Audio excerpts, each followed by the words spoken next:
నువ్వు యేసయ్యకు ప్రార్థన చేస్తే రాజమండ్రిలో ఉన్న వాళ్ళందరూ ప్రార్థన చేసిన, ఆంధ్రప్రదేశ్ తెలంగాణలో ఉన్న తెలుగు వాళ్ళందరూ ప్రార్థన చేసిన, తమిళనాడులో ఉన్న అరవళ్ళు ప్రార్థన చేస్తున్నా, ప్రపంచంలో ఎన్ని భాషలలో ఉన్నారో అన్ని భాషల వాళ్ళు అన్ని భాషల్లో ఒకేసారి ప్రార్థన చేసినా కూడా అందరి ప్రార్థన ఒకేసారి వినగలిగినంత గొప్ప దేవుడు మన దేవుడు.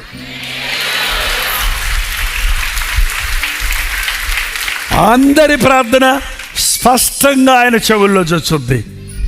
అది చూడండి, అక్కడ మిక్సర్ అంటారు, అవి పెద్ద పెద్ద పెట్టారు చూసారా, అందులో కొన్ని ఛానల్స్ ఉంటాయి. ఇలాగా ఆ ఛానల్స్లో ఒక దాంట్లో గిటార్ వెళ్తుంది, ఒక దాంట్లో తబలా వెళ్తుంది, ఒక దాంట్లో పాట పాడే వాళ్ళు వెళ్తారు, ఒక దాంట్లో మీ స్వరాలు వస్తాయి, కానీ అన్నీ కలిపి క్లీన్గా వెళ్తాయి.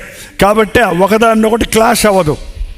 దేవుని దగ్గర ఎన్ని ఛానల్స్ ఉన్నాయంటే నీ కోసం ఒక ప్రత్యేకమైన ఛానల్ ఉంది. నువ్వు వార్తలలో బూజు పట్టిపోయి ఉంది. అది నువ్వెప్పుడు దేవుణ్ణి అడిగావా? నా నామములో మీరేడు అడిగినా ఇస్తానన్నాడు ప్రభు. అడుగుడి మీకు ఇవ్వబడును. మన ప్రార్థన స్పష్టంగా వింటాడు. కానీ మన హృదయంలో పాపం ఉంటే మన ప్రార్థన కప్పు దాటి బయటికి వెళ్ళదు. విరిగి నలిగిన హృదయంతో ప్రార్థిస్తే మన ప్రార్థన ఆయనకి చేరుతుంది. ఇంకో గొప్ప సంగతి తెలుసా? మనందరి ప్రార్థన విని చాలామంది చాలా భారాలు చెప్పారు, నేను ఒకటొకటి తీర్చుకుంటూ వెళ్తాను అండవు. మన విన్నపత్రాలు ఆఫీస్ తీసుకెళ్తే ఇంత పెద్ద ఫైల్ పెట్టుకుంటాడు. నా ఫైల్ వచ్చిందా అంటే ఇంకా రాలేదమ్మా. చాలా మంది ఉన్నారు, సంవత్సరం 2 సంవత్సరాలు, కొంతమంది మనం చచ్చిపోయిన తర్వాత తీస్తారు ఫైల్. కానీ యేసయ్య అట్ట కాదు. ఒకేసారి ఆపత్కాలంలో నాకు మొరపెట్టు, 6 నెలల తర్వాత నేను ఉత్తరం ఇస్తానన్నాడా? 6 నెలల తర్వాత కాదు, లారీ వచ్చి గుద్దేస్తుంది, చచ్చిపోతారని తెలిసిపోయింది, కన్ను అట్టేస్తే ఆ తనేటప్పటికి అయిపోద్ది యాక్సిడెంట్. ఎంతసేపడుతుంది యాక్సిడెంట్కి?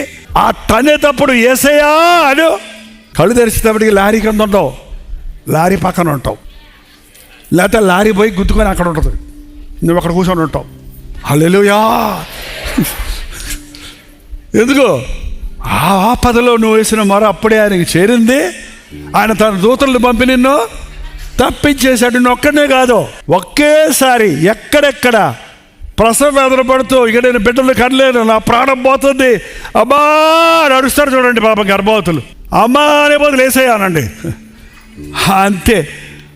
చావు చక్కటి బిడ్డకు జన్మం ఇస్తావు. అనుక్షణం దేవుడు తనకు మొరపెట్టే వారందరికీ జవాబులు ఇస్తున్నాడు. దేవునికి నరులకు మధ్యవర్తి ఒక్కడే ఆయన, క్రీస్తు యేసును నరుడు.